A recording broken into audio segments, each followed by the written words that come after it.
Assalamualaikum warahmatullahi wabarakatuh. Apa kabar anak-anak? Semoga kalian senantiasa selalu dalam keadaan sehat ya. Mari kita berdoa bersama-sama agar pandemi ini segera berakhir, agar tentunya kita bisa bertatap muka seperti biasanya. Ibu berharap walaupun kita belajar daring seperti ini tidak mengurangi semangat kalian dalam belajar. Baiklah anak-anak, sebelum saya lanjutkan, silahkan kalian siapkan pulpen dan buku catatan kalian, agar tentunya setelah ibu menjelaskan kalian bisa memindahkannya ke buku catatan kalian masing-masing. Baiklah anak-anak, pada pertemuan kali ini kita akan membahas materi tentang interaksi sosial. Ya, silahkan kalian perhatikan gambar ya yang saya tayangkan. Di situ ada gambar apa anak-anak? Ya, di situ ada gambar kerja bakti ya. Kerja bakti dalam membangun rumah. Ya, saya yakin kalian pasti pernah terlibat di dalam kegiatan tersebut. Ya, kerja bakti itu tidak hanya yang terlihat dalam gambar saja ya, tapi bisa juga dalam bentuk kerjasama atau kerja bakti yang lain, seperti misalkan kerja bakti dalam membersihkan lingkungan sekitar ya, ataupun kerja bakti membangun masjid ya, ataupun kerja bakti membangun jalan ya. Itu termasuk adalah contoh-contoh dari kerja bakti yang saya yakin kalian pasti pernah terlibat di dalam kegiatan tersebut. Kenapa sih kita itu harus saling membantu satu sama lain?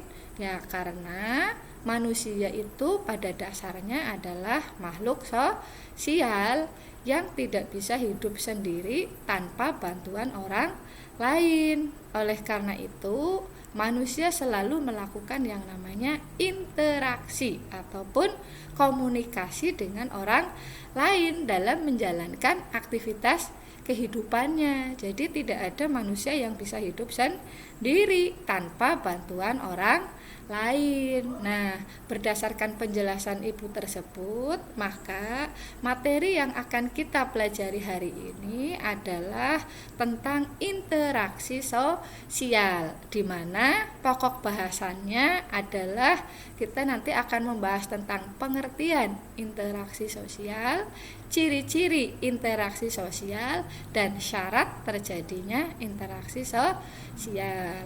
Oke anak-anak, kita lanjutkan ya materi yang pertama, yaitu tadi tentang pengertian interaksi sosial. Apa sih interaksi sosial itu? Interaksi sosial adalah hubungan timbal balik antara individu dengan individu, individu dengan kelompok, maupun kelompok dengan kelompok, baik dalam bentuk tadi kerjasama, bisa juga persaingan maupun pertikaian. Di mana perlu kalian ketahui bahwa interaksi sosial ini merupakan hubungan antara manusia dengan manusia yang bersifat dinamis. Ya, artinya apa? Artinya interaksi sosial ini berlangsung seumur hidup selama manusia masih tinggal atau hidup dengan masyarakat. Oke ya, kita akan bahas satu persatu. Tadi yang pertama adalah interaksi antara individu dengan individu. Berarti di sini melibatkan dua orang ya. Interaksi antara individu dengan individu ini merupakan pola interaksi yang melibatkan dua orang individu. Contohnya seperti apa? Silahkan bisa kalian lihat dalam gambar. Di situ ada dua orang individu ya, antara seorang dokter dengan seorang pasien. Ya, berarti di situ ada interaksi yang melibatkan dua orang individu. Atau mungkin contoh yang lain, bisa juga interaksi antara kakak dan adik ya, atau bisa juga antara ibu dan anak ya, ataupun Ya, bisa juga misalkan interaksi antara penjual dan pembeli. Itu merupakan contoh interaksi yang melibatkan dua orang individu. Oke, yang kedua yaitu interaksi antara individu dengan kelompok. Merupakan interaksi yang dilakukan oleh seseorang dengan sekumpulan orang lainnya. Berarti di sini antara individu dengan kelompok. Ya bisa kalian lihat dalam gambar di situ contohnya adalah interaksi antara seorang guru dengan para muridnya di kelas. Ya, di sini berarti seorang guru itu dikatakan sebagai individu, sedangkan para murid atau sejumlah murid yang berada di dalam kelas itu dikatakan sebagai kelompok. Ya, contoh lain misalkan seorang kiai ya atau ustadz yang sedang melakukan ceramah atau tausiahnya di depan para jamaahnya ya, yang tentunya pasti mengajak kebaikan ya, memberikan ilmu-ilmu agama. Itu juga termasuk interaksi antara individu dengan kelompok, antara ustadz dengan para jamaahnya. Kemudian yang ketiga adalah interaksi antara kelompok dengan kelompok. Merupakan interaksi yang dilakukan oleh sekelompok orang dengan sekelompok orang lainnya.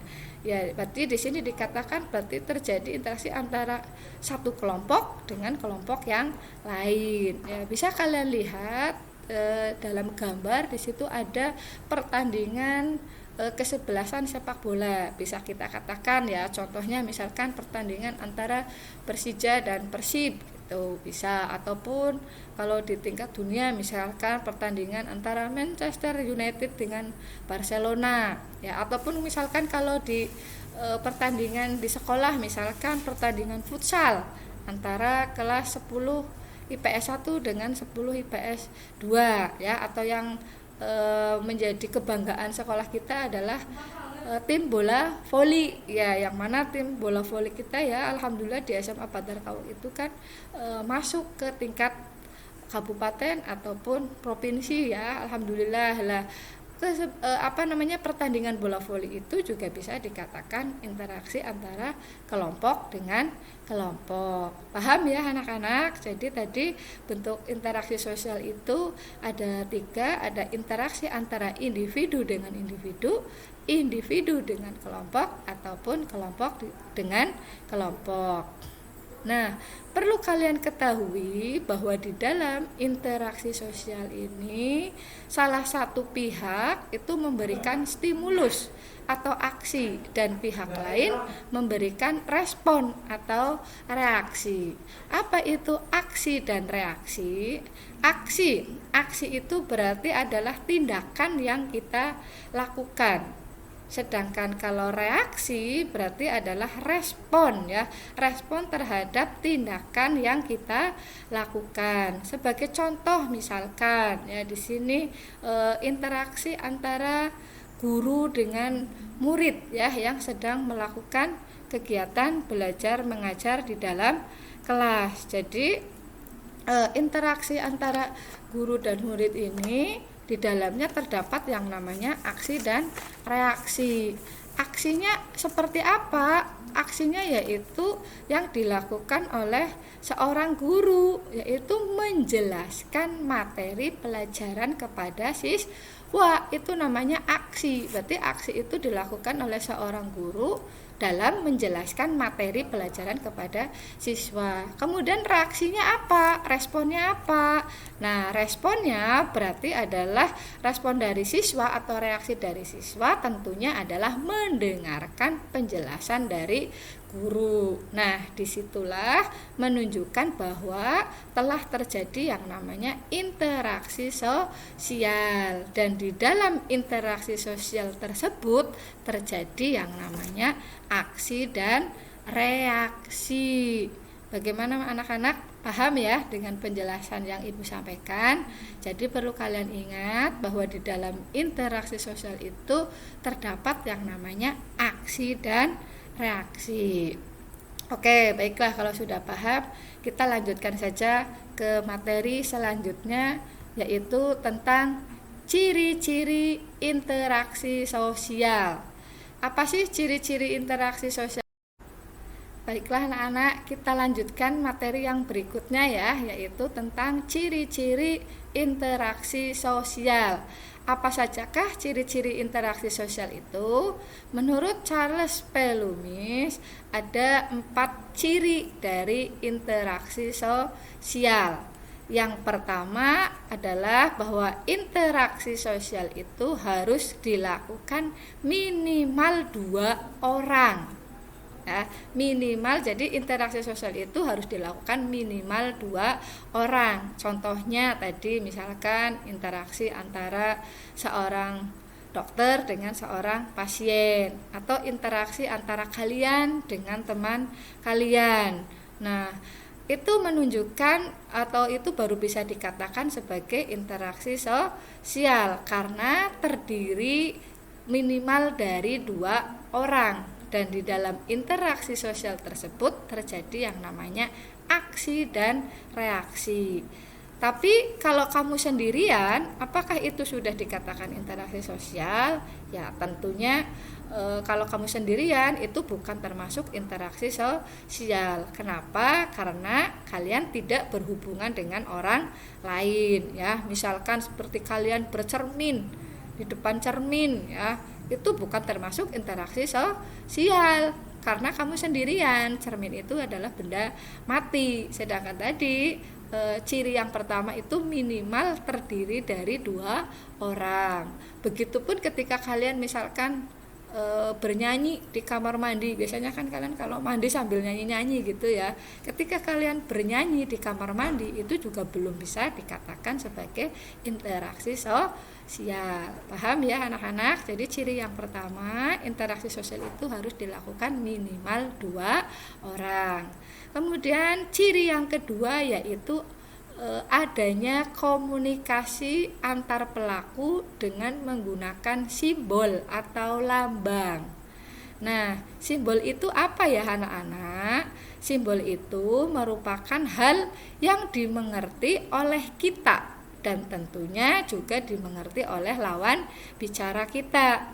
Contohnya apa? Di sini contohnya adalah bahasa. Ya, jadi bahasa itu adalah simbol utama di dalam interaksi sosial, di mana dengan bahasa yang sama kita bisa mengerti apa yang orang lain katakan. Nah, silahkan coba perhatikan contoh berikut ya anak-anak, di mana di dalam contoh itu bisa kalian lihat misalkan di situ ketika ada orang Minang ya kemudian bertemu dengan orang Jawa, lalu mereka saling mengobrol dan menggunakan bahasa daerahnya masing-masing. Menurut kalian, apakah mereka saling mengerti satu sama lain apa yang dibicarakan? Nah, jawabannya gimana? Ya, jawabannya yaitu mereka tentunya tidak saling mengerti apa yang dibicarakan. Kenapa? Karena tadi bahasanya atau simbolnya itu tidak saling dimengerti satu dengan yang lainnya. Lah tentunya hal tersebut menyebabkan proses interaksi sosialnya menjadi terhambat. Jadi perlu kalian ketahui bahwa ciri dari interaksi sosial yang kedua tadi adalah adanya komunikasi antar pelaku dengan menggunakan simbol. Nah, simbol tadi dicontohkan salah satunya adalah bahasa gitu ya. Jadi ketika kita itu melakukan interaksi atau berbicara dengan orang lain ya, ataupun berbicara dengan teman ataupun berbicara guru, kemudian kita menggunakan bahasa yang sama, misalnya dengan menggunakan bahasa Indonesia, sehingga interaksi sosial itu akan menjadi lebih mudah ya. Kenapa? Karena bahasa yang digunakan itu sama-sama dimengerti oleh dua belah pihak. Paham ya anak-anak? Ya. Kemudian kita lanjutkan ciri yang selanjutnya, yaitu ciri yang ketiga, yaitu adanya suatu dimensi waktu. waktu. Ya, adanya dimensi waktu. Dimensi waktu. Maksudnya apa sih dimensi waktu itu? Maksud adanya dimensi waktu ini adalah bahwa interaksi sosial itu mengacu pada kondisi waktu, yaitu masa lalu, masa kini, dan masa yang akan datang. Dan ciri yang terakhir, ciri yang keempat, yaitu adanya tujuan yang hendak dicapai sebagai hasil dari interaksi tersebut. Nah, jadi setiap kali kita berinteraksi atau berbicara dengan orang lain, pasti ada tujuan yang ingin dicapai. Ya, contohnya saja tadi misalkan interaksi antara guru dengan murid ya di dalam kelas. Ya, tentunya interaksi antara guru dan murid di dalam kelas itu tujuannya apa? Tujuannya tentunya adalah guru itu ingin menjelaskan pelajaran di depan murid-muridnya. Itu adalah tujuan dari interaksi sosial. Atau misalkan contoh yang lain ya, misalkan kalian melakukan interaksi sosial dengan teman kalian. Ya, pasti kalian juga mempunyai tujuan ya, entah itu hanya sekedar saling bertukar kabar, saling menyapa ya, itu yang jelas yang namanya kita melakukan interaksi dengan orang lain pasti ada tujuannya. Jadi perlu diingat ya anak-anak bahwa interaksi sosial itu hanya bisa dilakukan minimal oleh 2 orang. Lalu interaksi sosial itu juga harus dilakukan melalui simbol ya atau lambang yang saling dimengerti. Ya, kemudian yang ketiga tadi adalah memiliki dimensi waktu, dan yang terakhir adalah memiliki tujuan.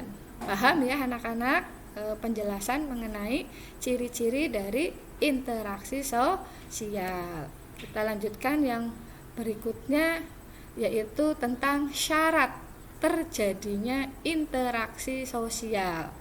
Ya, di situ ada seorang tokoh sosiologi ya, salah satu tokoh sosiologi yang bernama Soejono Sukanto.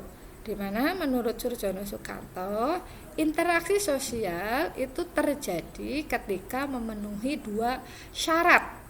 Apa saja syarat itu? Yang pertama adalah adanya kontak sosial, dan yang kedua adanya komunikasi. Oke, kita bahas satu persatu tentang syarat-syarat terjadinya interaksi sosial. Yang pertama yaitu adanya kontak sosial. Apa sih kontak sosial itu? Kontak sosial berasal dari bahasa Latin, yaitu dari kata cum dan juga tenger. Cum itu artinya bersama-sama dan tenger artinya menyentuh. Jadi secara arti kata, kontak sosial itu dapat diartikan sama-sama menyentuh. Tetapi dalam pengertian sosiologis, kontak sosial itu bisa diartikan sebagai aksi individu atau kelompok dalam bentuk isyarat yang memiliki makna bagi si pelaku, dan si penerima membalas aksi tersebut dengan respon ataupun reaksi. Jadi perlu kalian ketahui ya anak-anak, walaupun tadi secara arti kata kontak sosial itu artinya adalah bersama-sama menyentuh, tetapi kalau dalam pengertian sosiologis yang namanya kontak sosial itu tidak harus bersentuhan secara fisik, tetapi juga bisa dilakukan dengan isyarat. Nah, isyarat itu seperti apa? Ya, contohnya misalkan bisa dilakukan dengan melambaikan tangan, saling melempar senyum gitu ya, ataupun kalian biasanya bisa menunjukkan muka-muka tertentu ya pada orang lain. Biasanya kalau dalam kondisi yang bahagia, kondisi yang marah, itu kan juga bisa disebut sebagai isyarat, menunjukkan muka-muka tertentu pada orang lain. Nah, jadi di dalam kontak sosial itu bisa dibedakan menjadi 2 macam, yaitu yang namanya kontak sosial primer dan kontak sosial sekunder. Apa sih kontak sosial primer dan sekunder? Baiklah, kita lanjutkan pembahasannya. Nah, perlu kalian ketahui ya anak-anak, bahwa yang namanya kontak sosial itu dibedakan menjadi dua macam, yaitu kontak sosial primer dan kontak sosial sekunder. Oke, kita bahas satu persatu ya. Yang pertama yaitu yang disebut dengan kontak sosial primer. Apa itu kontak sosial primer? Kontak sosial primer merupakan hubungan timbal balik antar individu atau antar kelompok yang terjadi secara langsung atau secara bertatap muka. Ya, jadi perlu kalian ingat kata kuncinya kalau kontak sosial primer itu berarti hubungan timbal balik yang terjadi secara langsung. Ya, contohnya misalkan berbicara, saling tersenyum, kemudian saling berjabat tangan. Itu namanya kontak sosial primer. Kemudian kontak sosial yang kedua yaitu kontak sosial sekunder. Apa itu kontak sosial sekunder? Kontak sosial sekunder merupakan hubungan timbal balik antar individu atau antar kelompok melalui perantara, ataupun bisa juga melalui media ataupun alat. Ya, contohnya seperti apa sih kontak sosial sekunder itu? Yaitu tadi kan pengertiannya adalah kontak sosial yang dilakukan melalui perantara atau alat. Ya, contohnya seperti yang sedang kita lakukan sekarang ini, yaitu ketika kita melakukan pembelajaran daring ya, dimana kalian melakukan pembelajaran dengan Google Meet, dengan WA Group, ataupun dengan menggunakan Google Classroom. Itu namanya kontak sosial sekunder karena kita melakukan pembelajaran atau kita melakukan kegiatan belajar mengajar tetapi belum bisa dilakukan secara langsung atau tatap muka di kelas, tetapi kita sampai saat ini pembelajarannya masih melakukan atau masih dilakukan secara daring ya, tadi melalui Google Meet ataupun WA ataupun Google Classroom. Itu namanya kontak sosial sekunder, di mana kontak sosial sekunder itu sendiri dapat dibedakan menjadi dua.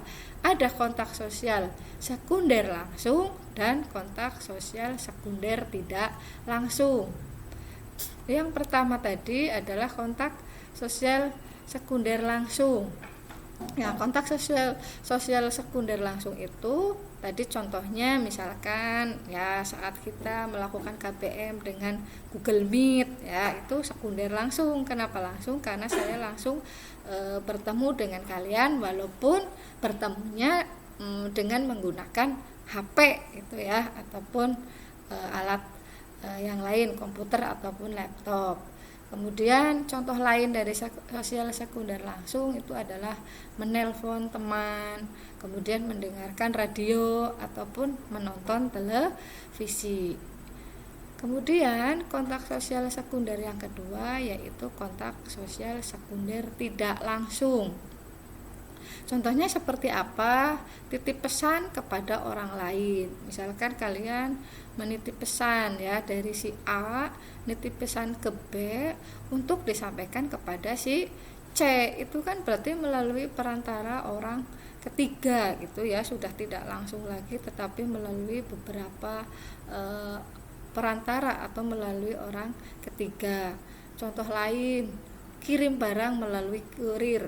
Nah, kirim barang melalui kurir pun juga kan berarti di sini pihak perusahaan itu mengirimkan barangnya tidak secara langsung tetapi melalui kurir, ataupun kirim surat melalui kantor pos. Ya, itu namanya kontak sosial sekunder tidak langsung. Paham ya anak-anak? Jadi kontak sosial itu tadi dibedakan menjadi dua, ada kontak primer dan kontak sekunder. Kalau kontak primer itu dilakukan secara langsung atau tatap muka, tapi kalau sekunder itu dengan melalui perantara media ataupun alat. Lah, di mana kontak sosial sekunder itu sendiri tadi juga dibedakan menjadi dua, ada kontak sosial sekunder langsung dan kontak sosial sekunder tidak langsung.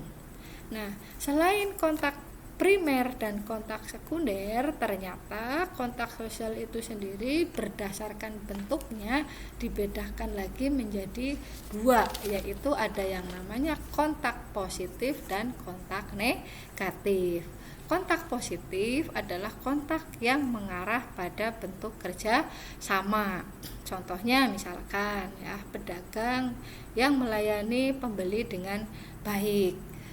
Dengan pembeli merasa puas atas apa yang dilakukan oleh pedagang, itu berarti menunjukkan kontak positif ya. Kontak di mana pedagang tadi melayani pembeli dengan baik, kemudian pembelinya merasa puas dengan apa yang dilakukan oleh pedagang tersebut. Kemudian yang kedua adalah kontak negatif, yaitu kontak yang mengarah pada konflik atau pertentangan. Contohnya yang sampai saat ini masih terjadi, yaitu perang yang terjadi antara Israel dengan Palestina. Itu termasuk contoh dari kontak negatif. Kemudian syarat interaksi sosial yang kedua adalah adanya komunikasi. Apa itu komunikasi? Komunikasi merupakan proses penyampaian pesan dari seseorang kepada orang lain yang dilakukan secara langsung maupun melalui alat bantu agar orang lain memberikan tanggapan atau respon tertentu. Atau secara mudahnya, komunikasi itu bisa dilakukan atau bisa diartikan sebagai cara kita menyampaikan pesan kepada orang lain. Nah, di mana komunikasi itu sendiri dapat dibedakan menjadi dua. Ada yang namanya komunikasi verbal dan komunikasi non verbal. Kalau komunikasi verbal itu adalah komunikasi yang diucapkan dengan menggunakan bahasa. Contohnya seperti apa? Contohnya yaitu seperti kita berbicara ataupun menulis, itu namanya komunikasi verbal. Sedangkan kalau komunikasi nonverbal itu berarti interaksi yang dilakukan dengan menggunakan isyarat. Ya, contohnya seperti apa? Ya, misalkan isyarat tangan ya, ataupun dengan isyarat mata. Nah, itu saja anak-anak yang perlu kalian ketahui.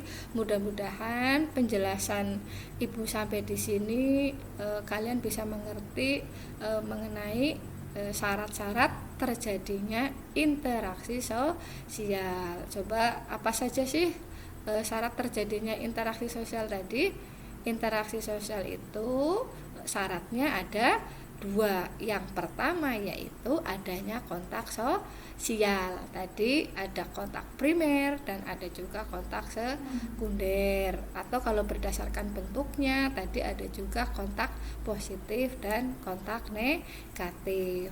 Sedangkan syarat yang kedua yaitu adanya komunikasi, di mana komunikasi itu sendiri tadi bisa juga dilakukan dengan dua cara, yaitu komunikasi verbal ataupun berbicara, dan juga bisa dilakukan dengan komunikasi non verbal, yaitu yang dilakukan dengan menggunakan isyarat. Nah, baiklah anak-anak, sampai di sini dulu penjelasan materi kita hari ini. Mudah-mudahan apa yang Ibu sampaikan bisa kalian mengerti dan bisa kalian pahami ya. Mudah-mudahan kalian paham dengan penjelasan yang saya sampaikan. Pokoknya intinya kalian tetap semangat dan tetap jaga kesehatan, jaga iman dan imun kalian. Walaupun pembelajaran masih dilakukan secara daring, tapi saya yakin kalian masih punya semangat yang tinggi untuk mengikuti proses pembelajaran ini dengan baik. Bentar, sebelum saya tutup, ternyata di sini ada bahwa di dalam komunikasi itu sendiri terdapat 5 unsur pokok ya, yaitu ada komunikator, ada komunikan, ada pesan, ada media, dan ada feedback. Ya, yang pertama adalah komunikator. Apa sih komunikator? Komunikator yaitu orang yang menyampaikan pesan. Ya, orang yang menyampaikan pesan, perasaan ataupun pikiran kepada orang. Nah, anak-anak perlu kalian ketahui ya bahwa kontak sosial itu dibedakan menjadi dua macam, yaitu kontak sosial primer dan kontak sosial sekunder. Baiklah, kita langsung bahas saja satu persatu. Yang pertama adalah kontak sosial primer. Apa itu kontak sosial primer? Kontak sosial primer merupakan hubungan timbal balik antar individu atau antar kelompok yang terjadi secara langsung atau secara tatap muka. Ya, contohnya misalkan ketika kita saling berbicara ya dengan teman, kemudian saling tersenyum, kemudian saling berjabat tangan. Itu tentunya adalah yang disebut dengan kontak sosial primer atau kontak yang dilakukan secara langsung. Kemudian kontak sosial yang kedua itu disebut dengan kontak sosial sekunder. Apa itu kontak sosial sekunder? Kontak sosial sekunder merupakan hubungan timbal balik antar individu atau antar kelompok melalui perantara ataupun melalui alat ataupun melalui media, di mana kontak sosial sekunder itu sendiri dibedakan menjadi dua. Ada kontak sosial sekunder langsung dan kontak sosial sekunder tidak langsung. Bedanya seperti apa sih kontak sosial sekunder langsung dan kontak sosial sekunder tidak langsung? Kalau kontak sosial sekunder langsung itu contohnya misalkan ya seperti yang sedang kita lakukan seperti sekarang ini, di mana pembelajaran atau kegiatan belajar mengajar kita masih dilakukan dengan cara daring, yaitu dengan cara Google Meet, kemudian dengan cara melalui Google Classroom ataupun dengan melalui WA Group ya. Sampai saat ini kita masih belum bisa melakukan pembelajaran di sekolah, pembelajaran di kelas ya, dimana kita bisa bertemu secara langsung. Kita berdoa saja mudah-mudahan pandemi ini segera berakhir supaya pembelajaran kita bisa dilakukan di dalam kelas ya, supaya kita bisa bertemu secara langsung, tidak melalui daring lagi. Saya yakin kalian juga sudah mulai bosan, jenuh gitu ya, ataupun mungkin alasan kalian pasti bermasalah dengan jaringan ataupun kuota. Kalau misalkan setiap hari kalian selalu diajak untuk melakukan Google Meet gitu, pasti alasannya sinyalnya susah ataupun tidak punya kuota ya. Tapi ya dimaklumi memang kondisi kita di sini di desa itu memang banyak kendalanya gitu ya. Tapi paling tidak walaupun kalian terlambat ataupun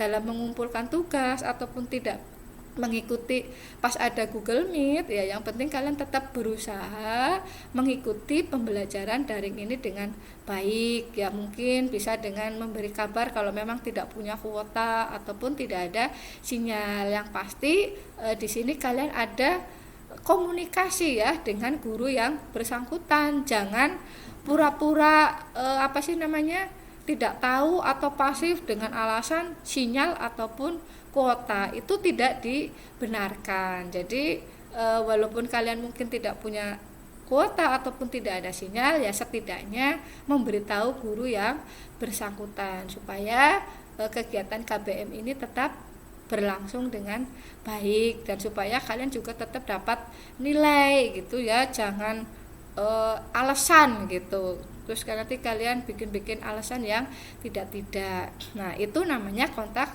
sosial sekunder langsung ya. Selain pembelajaran daring dengan Google Meet, contoh yang lain bisa kalian lihat di dalam gambar ya.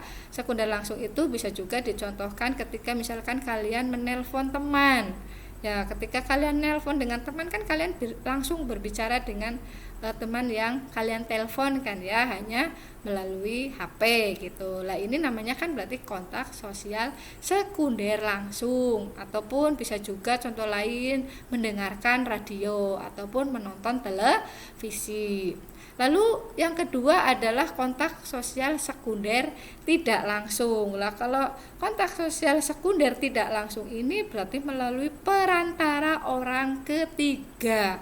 Ya, misalkan kalian titip pesan, ya, si A misalkan titip pesan sama si B untuk disampaikan kepada si C. Berarti kan si A ini tidak langsung menyampaikan pesan kepada si C, tapi melalui si B gitu ya. Itu namanya berarti kontak sosial sekunder tidak langsung. Ataupun mengirim barang melalui kurir, ataupun contoh lain ya, yaitu mengirim surat melalui kantor pos ya, walaupun sekarang ini sudah jarang gitu ya, tetapi tetap masih yang namanya kita mau ngirim surat ya melalui kantor pos itu sampai saat ini ya masih tetap dilakukan ya, walaupun sudah ada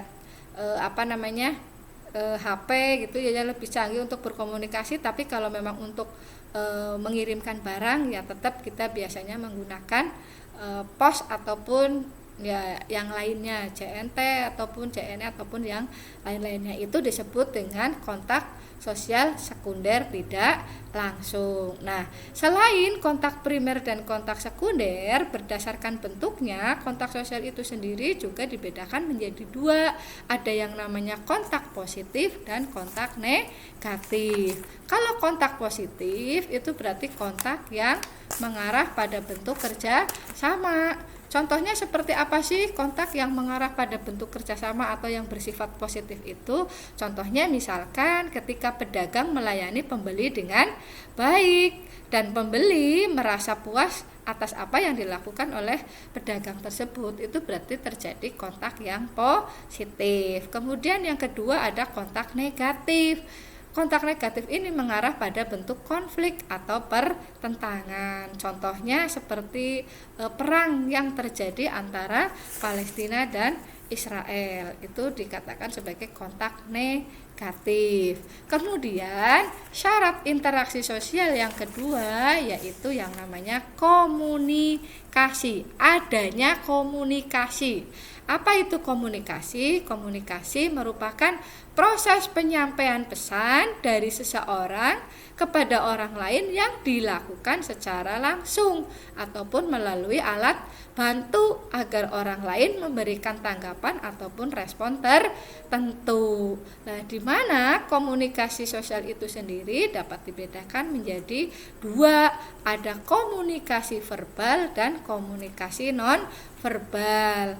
Komunikasi verbal itu adalah komunikasi yang diucapkan dengan menggunakan bahasa. Ya, contohnya misalkan ketika kita berbicara atau menulis, itu namanya komunikasi verbal. Sedangkan kalau komunikasi non verbal berarti interaksi yang dilakukan dengan menggunakan isyarat. Ya, contohnya misalkan dengan menggunakan isyarat tangan ataupun dengan menggunakan isyarat mata, ya itu disebut dengan komunikasi verbal dan non verbal. Nah, perlu kalian ketahui juga bahwa di dalam komunikasi itu terdapat 5 unsur pokok, yaitu komunikator, komunikan, pesan, media, dan feedback. Komunikator, siapa sih komunikator itu? Komunikator adalah orang yang menyampaikan pesan, perasaan, ataupun pikiran kepada orang lain. Sedangkan yang kedua, komunikan, berarti orang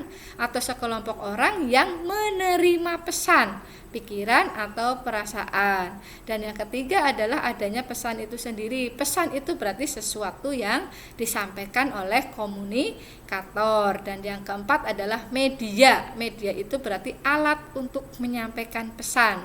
Dan yang kelima adalah feedback. Feedback itu berarti perubahan yang diharapkan terjadi pada komunikan setelah mendapatkan pesan dari komunikator. Nah, sampai di sini dulu ya anak-anak. Semoga kalian paham dengan apa yang sudah saya sampaikan. Tadi sudah saya jelaskan tentang pengertian, kemudian ciri-ciri dan syarat syarat terjadinya interaksi sosial, di mana tadi syarat terjadinya interaksi sosial itu ada dua, yaitu yang pertama adalah adanya kontak sosial, tadi ada primer dan sekunder, kemudian kalau berdasarkan bentuknya ada kontak positif dan negatif, dan syarat interaksi sosial yang kedua yaitu adanya komunikasi, di mana komunikasi itu tadi bisa dilakukan secara verbal atau bisa dilakukan dengan cara berbicara